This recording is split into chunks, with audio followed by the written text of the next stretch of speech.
देखते हैं इस वीडियो में इतिहास क्या होता है। तो इतिहास क्या होता है कि अतीत में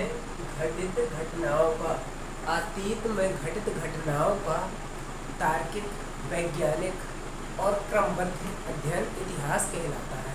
तो इतिहास क्या कहलाता है कि जो इतिहास है, जो घटनाएं घटी हैं अतीत में, तो उनका क्रमबद्ध होना चाहिए। क्रमबद्ध मतलब कि अगर एक पुत्र है तो मतलब पिता है तो पिता के बाद पुत्र आए, ऐसा नहीं कि उसका पौत्र आ जाए। तो उसके बारे में बताया जाए, जैसे कि चंद्रगुप्त मौर्य है तो उसके बाद बिंदुसार के बारे में बताया जाए, ना कि अशोक के बारे में बताया जाए सीधे। तो क्रमबद्ध रूप से मतलब जिसमें बताया जाता है अतीत की घटनाओं को, उसे इतिहास कहते हैं। तो क्या होता है इसमें क्रमबद्ध घटनाओं का होनी चाहिए और तार्किक होनी चाहिए, उसमें मतलब तर्क होने चाहिए। कई लोग तर्क करते हैं कि मतलब ये हुआ था या नहीं हुआ था।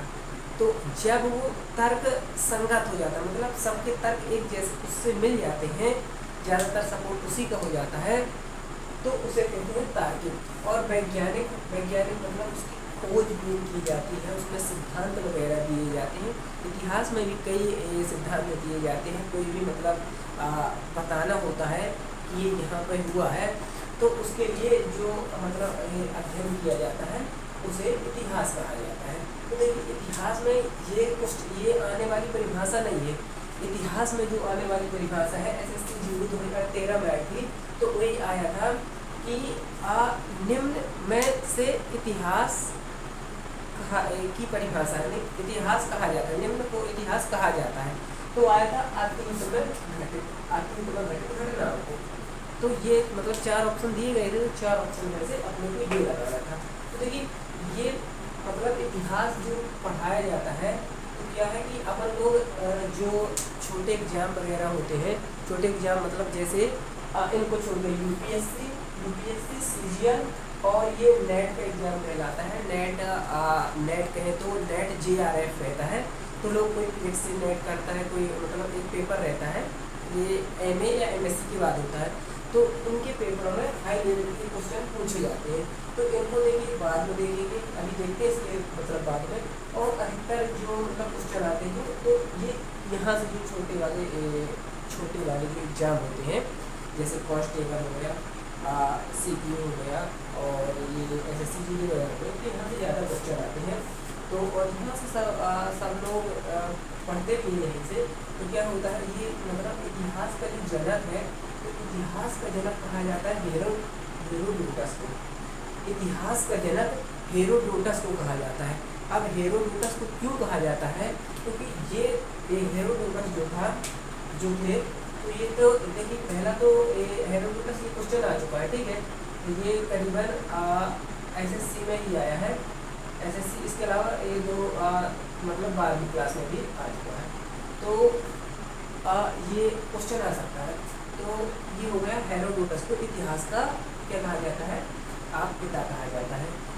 ये क्वेश्चन आ चुका है। अब इसके अलावा पूछा गया था कि हेरोडोटस कहाँ का था, मतलब कौन सा निम्न में से हेरोडोटस निम्न में से कहाँ का इतिहासकार था। तो यूनानी थे, यूनानी को ग्रीक भी बोलते हैं।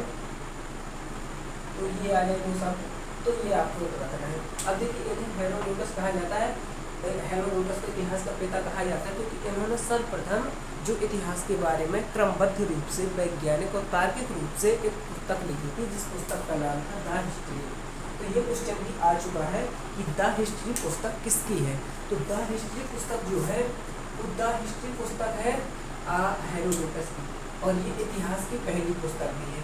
इतिहास की पूछ दिया जाए कि इतिहास की पहली पुस्तक कौन सी है, तो आपको लिखना पड़ेगा कि इतिहास की पहली पुस्तक द हिस्ट्री है। और पूछा जाए हेरोडोटस की पहली पुस्तक कौन है, तो यही द हिस्ट्री है, ठीक है। अब इसके अलावा यहाँ से जो क्वेश्चन आता है, आया था एक बार कि हेरोडोटस थे, निम्न में से हेरोडोटस थे मतलब पुरातत्ववेत्ता और इतिहासकार और एक भूगोल शास्त्री और इतिहासकार। तो ये थे भूगोल शास्त्री थे और इतिहासकार थे। ये क्वेश्चन आ चुका है। इतिहास का। और ये क्वेश्चन कहीं और नहीं आया, JRF में ही आया था। JRF का जो पेपर होता है उसी JRF के पेपर में ये क्वेश्चन आया था। तो ये जो क्वेश्चन आया था आपको देखिए इस तरफ ध्यान नहीं देना, आपको यहीं पे ध्यान देना। मैंने आगे से लिख दिया है। तो कहा जाता है द हिस्ट्री पहली पुस्तक थी।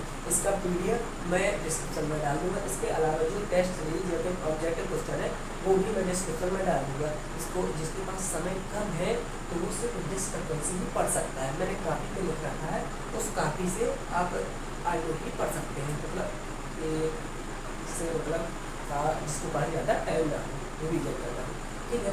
तो ये कहा जाता है द हिस्ट्री भूगोल इतिहास का पिता। तो यहाँ से नहीं क्वेश्चन आते। अगर मतलब आप जानना चाहें तो हेरोडोटस है, हेरोडोटस ने इतिहास में क्या किया था, एक युद्ध का ही वर्णन किया था। युद्ध मतलब लड़ाई के, जैसे अपने यहाँ लड़ाई वगैरह होती है तो उनको क्रमबद्ध रूप से लोग लड़ाई ज़्यादा देखना पसंद करते हैं, उनके बारे में ज़्यादा रुचि रखते हैं। तो इसी प्रकार इनका उद्देश्य ये नहीं था कि हमें ये बनना है वो बनना है। इनका उद्देश्य ये रहा कि हमें इस लड़ाई के बारे में बता दें कि क्या कैसे हुआ था। तो सबसे पहले इन्होंने किया था तो इन्हें इसका ये हेरोडोटस को कह दिया गया। अब क्या है, इन्हें मतलब हिंदी में इनका अगर नाम है तो इन्हें हरिदत्त, हेरोडोटस जो हिंदी नाम है वो है हरिदत्त का, ठीक है। अब इसके अलावा देखिए यहाँ से तो इतिहास का जनक से जो और क्वेश्चन बन सकते हैं, एक दो क्वेश्चन जो थे वो हमने बता दिए। अब जो क्वेश्चन आ चुके हैं वो आपको तो पढ़ना ही पड़ेगा। अब ये आता है भारतीय इतिहास का जनक कैसे कहा जाता है, ये क्वेश्चन आया नहीं पर आ सकता है। तो कहा जाता है मैगस्थनीज को, मैगस्थनीज जो थे, मैगस्थनीज को कहा जाता है भारतीय इतिहास का जनक, भारतीय इतिहास का जनक इन्हें को कहा जाता है। इसके बाद देखो इन्हें विश्व का कहा जाता है हेरोडोटस को, और इनको कहा जाता है भारतीय इतिहास का जनक। ऐसे इसी प्राचीन के इतिहास का जनक किसे कहा जाता है, किसी को कहा जाता होगा। अब जैसे भारत के बाद आता है, अगर आप मतलब PSC वगैरह कर रहे हैं तो अपने राज्य का भी मतलब राज्य का कोई इतिहास कर रहा होगा, उसने इतिहास के बारे में सबसे पहले पुस्तक लिखी होगी राज्य के, तो उनके बारे में पढ़ लीजिए। मध्य प्रदेश, उत्तर प्रदेश, जहाँ के भी हो तो एक वहाँ से क्वेश्चन आ सकता है, बस इसके अलावा क्वेश्चन नहीं आएंगे। और क्या है कि ये भी यूनानी थे, यूनानी क्यों थे, क्योंकि नेपोलियन क्यों था, नेपोलियन तो नेपोलियन के साथ ही आए थे। तो सेल्यूकस जो था, तो सेल्यूकस ने अपनी पुत्री का विवाह चंद्रगुप्त के साथ कर दिया था, तो उनको इन्हीं की देखभाल के रख दिया था। तो मतलब देखते रहेंगे, तो उनके लिए रख दिया था। तो क्या था कि ये अच्छे मतलब जानते थे, दोनों लैंग्वेज जानते थे, भारत की और वहाँ की। तो एक प्रकार से उनको कन्वर्ट करने के लिए लैंग्वेज को, जैसे चंद्रगुप्त मतलब भारतीय थे तो उनकी लैंग्वेज को कन्वर्ट करने के लिए इन्होंने इनको रख दिया था। तो इन्होंने देखो इंडिका पुस्तक लिखी थी। क्वेश्चन आ जाता है, लेकिन इसको चंद्रगुप्त वाले चैप्टर पढ़ेंगे तो वहाँ पर इसको और डिटेल से पढ़ेंगे। तो इनकी जो पुस्तक है इंडिका है। अब पूछेगा कि मतलब इन्होंने किसका वर्णन किया, तो उन्होंने पाटलिपुत्र जिसे पटना कहते हैं उनका वर्णन किया था, और चंद्रगुप्त के शासनकाल में, चंद्रगुप्त के शासनकाल का क्रमबद्ध रूप से वर्णन किया था। इस कारण से इन्हें, और इसके साथ भी सब कुछ मिल चुका है, प्रमाण मिल चुके हैं, तो इन्हें मैगस्थनीज को कहा जाता है इतिहास का जनक। अब देखिए यहाँ पर स्रोत के आधार पर इतिहास को जो बांटा गया है, स्रोत के आधार पर इतिहास को बांटा गया है, वो बांटा गया है इतिहास को 3 भागों में। एक है प्रागैतिहासिक काल, आदि ऐतिहासिक काल और ऐतिहासिक काल। प्रागैतिहासिक काल और आदि ऐतिहासिक काल और ऐतिहासिक काल, ठीक है। अब क्या है कि प्रागैतिहासिक काल कैसे कहते हैं, जैसे PSC वगैरह है तो उसमें आ जाता है 3 नंबर में क्वेश्चन प्रागैतिहासिक काल। अब उसी में 3 पॉइंट लिखने पड़ते हैं।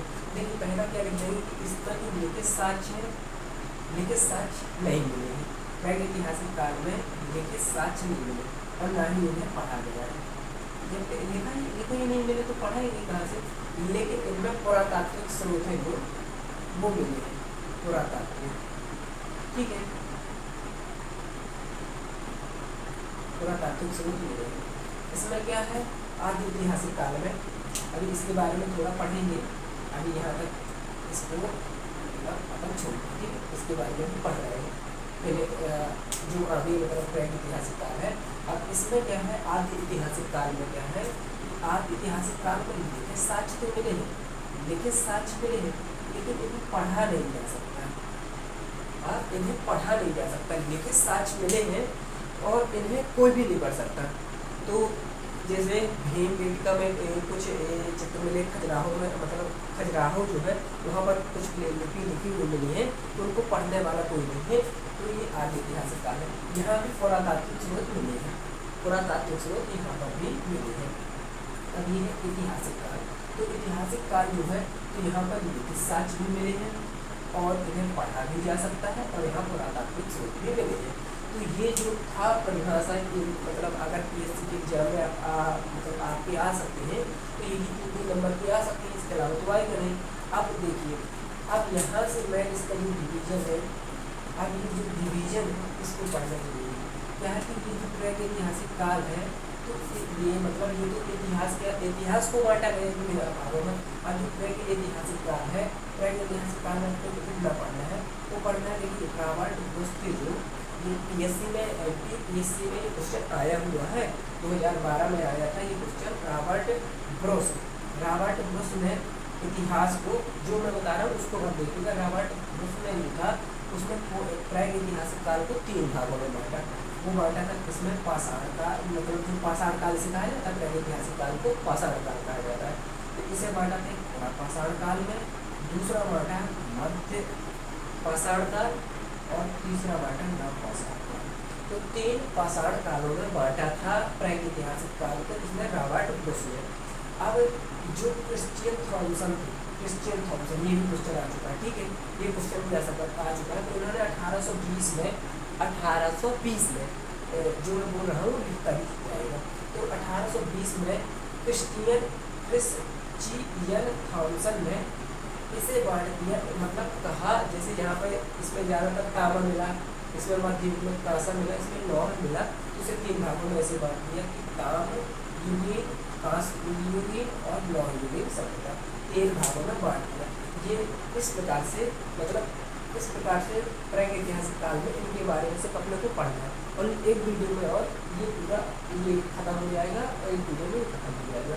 मतलब करीबन 20-33 मिनट की क्लास रहेगी, तो इसमें ये खत्म हो जाएगा, ठीक है। तो ये क्रिश्चियन थॉमसन थे, उन्होंने ताम्रयुगीन सभ्यता, कांस्ययुगीन सभ्यता और लौहयुगीन सभ्यता में बांट दिया। ये भी क्वेश्चन आ चुका है, ठीक है। तो इसको मतलब क्रिश्चियन थॉमसन ने बांटा था, तो इसके बारे में आपको पढ़ना है, ठीक है। अब ये रॉबर्ट ब्रुस, ये एक क्वेश्चन आया था, आप पीएससी की बात करें हम, तो पीएससी में क्वेश्चन आया था कि रॉबर्ट ब्रुस निम्न में से कौन थे। तो ये थे पुरातात्विकता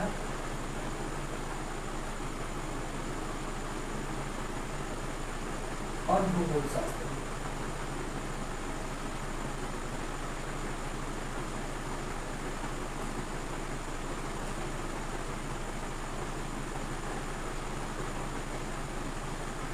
भूगोल शास्त्री थे और पुरातात्विक देवता।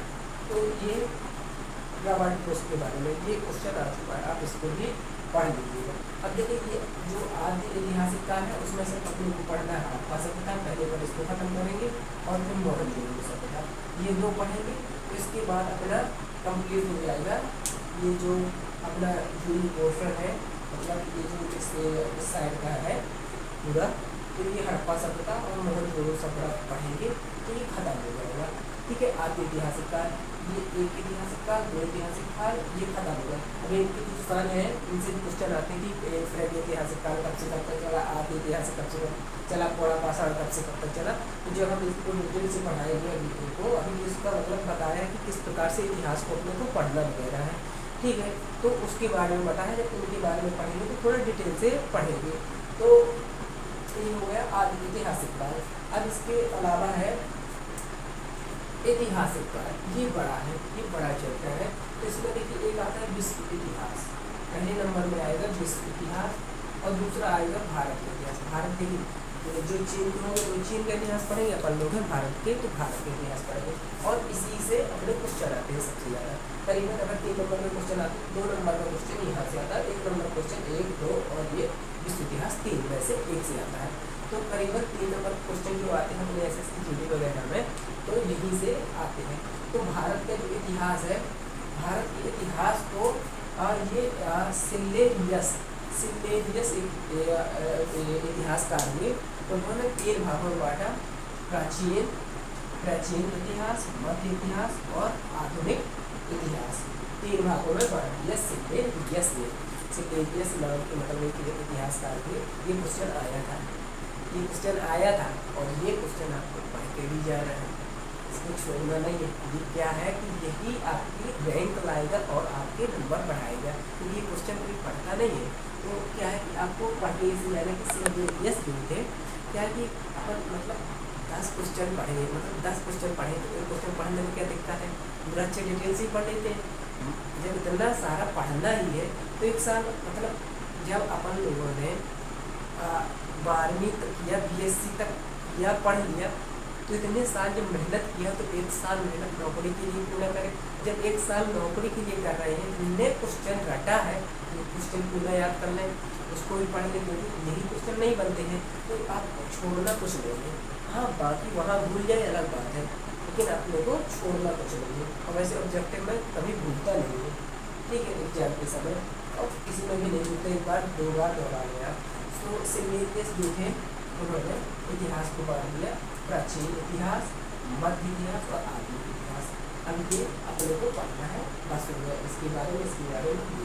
तो ये हुआ हिस्ट्री जो है, हिस्ट्री को कैसे बांटा गया है और हिस्ट्री को कैसे पढ़ना है। तो इसके मतलब इतना आपको पढ़ना जरूरी है।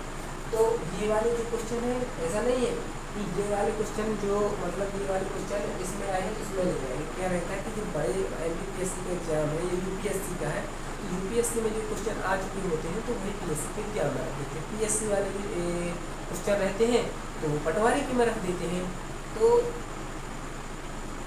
तो ऐसे ही मतलब पेपर बनते हैं, तो आपको छोड़ना तो कुछ भी नहीं है।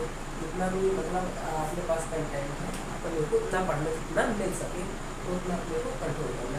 तो ये हुआ अपना यहाँ तक। अभी यहाँ पे जब ये प्राचीन इतिहास वगैरह पढ़ेंगे तो प्राचीन इतिहास में उत्तर भारत के इतिहास भी पढ़ेंगे, दक्षिण भारत को भी पढ़ेंगे, जो चौपाटी वगैरह, और यहाँ पर जो उत्तरी भारत के जो राज्य थे उनके बारे में पूरा वंश जो थे तो उनके बारे में सब कुछ पढ़ना भी पड़ेगा, ठीक है।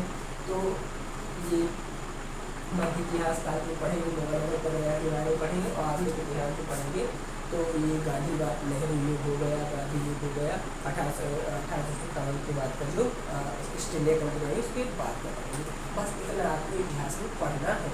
तो आप ये इतना आपको समझ में आया होगा, ठीक है। अब ये यहाँ से जो क्वेश्चन आते हैं बहुत ही जरूरी है, बहुत ही जरूरी है ये वाले क्वेश्चन भी। पहला ये क्वेश्चन जो आया था UPSC 2017 में आया था, UPPSC में आया था। UPPSC मतलब जैसे मध्य प्रदेश की PSC होती है, झारखंड की PSC होती है, वैसे UPPSC में आया था। क्या आया था कि इतिहास विज्ञान है न ज़्यादा न कम, किसने कहा, यह कथन किसका है, यह कथन किसका, ऐसे क्वेश्चन आते हैं। तो उसमें दिया गया था और कई ऑप्शन थे, तो उसमें आपको लगाना था JNBD ने कहा है इतिहास क्या है, इतिहास एक विज्ञान न ज़्यादा न कम। ये क्वेश्चन बहुत है, ये CGL में भी आ सकता है, UPSC में आ चुका है और SSC MTS में, SSC MTS इसमें भी आ चुका है। तो ये बहुत ही महत्वपूर्ण क्वेश्चन है। क्या है कि इतिहास अपने आप को दोहराता है। ये UPSC जो एग्जाम है ना, उसमें क्या है कि आया था कि इतिहास अपने आप को दोहराता है।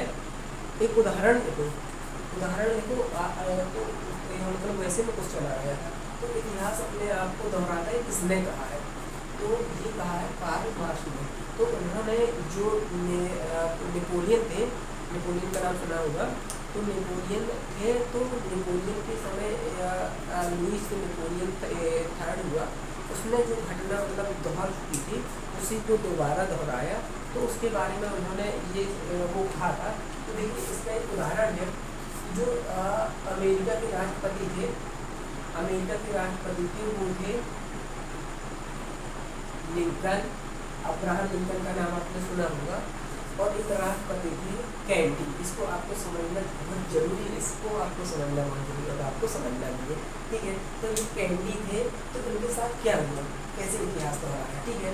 तो क्या है कि जो लिंकन है, लिंकन में भी 1 2 3 4 5 6 7 अक्षर है, और कैंडी जो है, कैंडी भी राष्ट्रपति थे, तो इनमें भी एक जैसा है, CKEND DLLEDY, इन्होंने भी 7 अक्षर थे। ठीक है, अब ये भी राष्ट्रपति थे कहाँ के? अमेरिका के, और ये भी दोनों राष्ट्रपति थे। इनकी मृत्यु शुक्रवार को हुई। इनकी मृत्यु जो है क्या बोलते हैं, अब्राहम लिंकन की और कैंडी दोनों की मृत्यु हुई। दोनों की मृत्यु जो हुई वो भी शुक्रवार को। ठीक है, शुक्रवार को दोनों की मृत्यु हुई, और कैसे हुई? धोखे से, मतलब इनका मर्डर हुआ।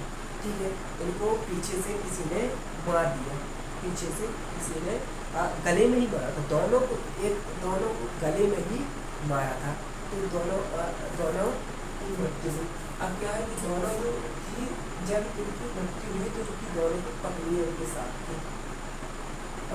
और ये मतलब इतिहास पूरा आल टोटली दोहर रहा है। तो इन्होंने देखिए, अभी हम बता रहे हैं क्या है, और उनकी जो उम्र थी वो 24 साल।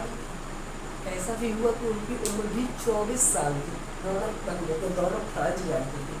ये इसकी पत्नी भी फ्रांस जानती थी और इनकी पत्नी भी फ्रांस जानती थी।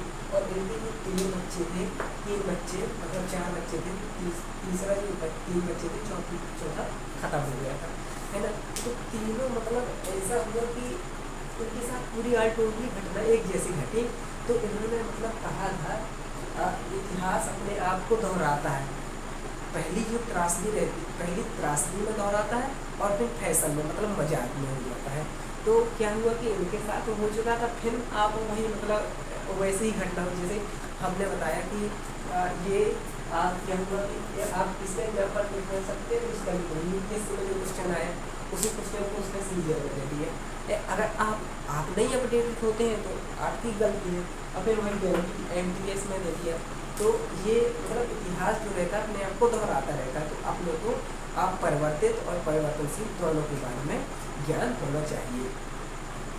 तो इस प्रकार से इतिहास को दोहराता। अमित शाह के साथ भी मतलब ऐसा हुआ था, जब वो गृह मंत्री नहीं तो उसके पहले उनके पास केस हुआ था। अभी जो हो रहा है तो जो भी मतलब इसका है, अभी जब वो हिटलर ने जो गलती वगैरह किया था, है तो मतलब जो इतिहास दोहराते कई उदाहरण वगैरह है, आप लिख सकते हैं। तो इस प्रकार से इतिहास दोहराता है। आपको ये समझ में आ चुका है, मतलब ये SSC मतलब ये जो एग्जाम है काफ़ी एग्जाम में आ चुका है। देखिए ये क्या है, सीधे जो है उन्होंने कहा इतिहास विगत की राजनीति है। इतिहास विगत की राजनीति है। नेट JRF 2013 में आया है और ये 2 दे गया है। तो आप देख सकते हैं कि ये क्वेश्चन जो है सीधे मतलब इतिहास की इन्होंने जो परिभाषाएं दिया है, परिभाषाएं उनमें ये परिभाषा है कि इतिहास विगत की राजनीति है। इतिहास विगत की राजनीति है। अब ये है गयम तस्ता, गायम तिस्ता जो है उन्होंने प्रतिष्ठा बिल्कुल जो है उन्होंने कहा है कि समस्त जो इतिहास है, समस्त इतिहास समकालीन इतिहास है। समस्त इतिहास है जो समकालीन इतिहास होता है। अब ये आया है नेट JRF 2019 को नगर पालिका में, नगर पालिका 2016 में आया है, इंदौर नगर पालिका में आया था। तो समस्त इतिहास समकालीन इतिहास है। तो ये इनके अनुसार भी कोई नेट JRF में 2019 पढ़ना चाहिए, इसको आपको ध्यान रखना। अगला है EH कार जो है उन्होंने कहा है कि इतिहास जो है वर्तमान एवं अतीत के बीच की अंतर्हीन वार्ता है। इतिहास जो है वर्तमान और अतीत दोनों के बीच की अंतर्हीन वार्ता है। बस इतना, मतलब अपने को ये जो वार्ता बिहार PSC में आया, नेट JRF में आया, SSC GD में आया, 2010 में UPSC में गया पड़ता था। मतलब बहुत एग्जाम में आ चुका है। EH का क्या है कि इतिहास वर्तमान और अतीत के बीच की एक अंतर्हीन वार्ता है। तो देखिए ये है, मैंने डिस्क्रिप्शन में इसकी मतलब लिंक डाल देंगे, तो आप इसको डाउनलोड कर लीजिए। नहीं स्क्रीनशॉट लेना तो स्क्रीनशॉट भी लेकर समझ सकते हैं, क्योंकि हमें तो जो कुछ भी बताना था वो बता ही चुके हैं। तो इस प्रकार से अगली वीडियो में अपने इतना हो चुका। ये जो अपना था ये बेसिक था, और ये बेसिक था मतलब जिसको मतलब अच्छे तरीके से पढ़ना तो यहाँ से पढ़ सकता है, और जो मतलब छोटे एग्जाम की तैयारी कर रहे हैं क्योंकि यहाँ से क्वेश्चन आते नहीं ज़्यादा, तो यहाँ से पढ़ सकते हैं। तो ये इस प्रकार से ये अपना ऑब्जेक्टिव क्वेश्चन है। प्री तक का तो हमें लगता है प्री तक का ये तो कंप्लीट होता है उसमें मेंस में भी जो क्वेश्चन बनते हैं वो भी इसमें कंप्लीट है। अब इसके बाद अपन पढ़ेंगे पूरा पाषाण का, मध्य पाषाण का, नवपाषाण काल किसमें कैसे खेती वगैरह किसमें किसमें क्या हुआ, इससे क्वेश्चन आते हैं तो उनको देख लेंगे पुराने क्वेश्चनों को बस, और उसके बाद अपना समाप्त।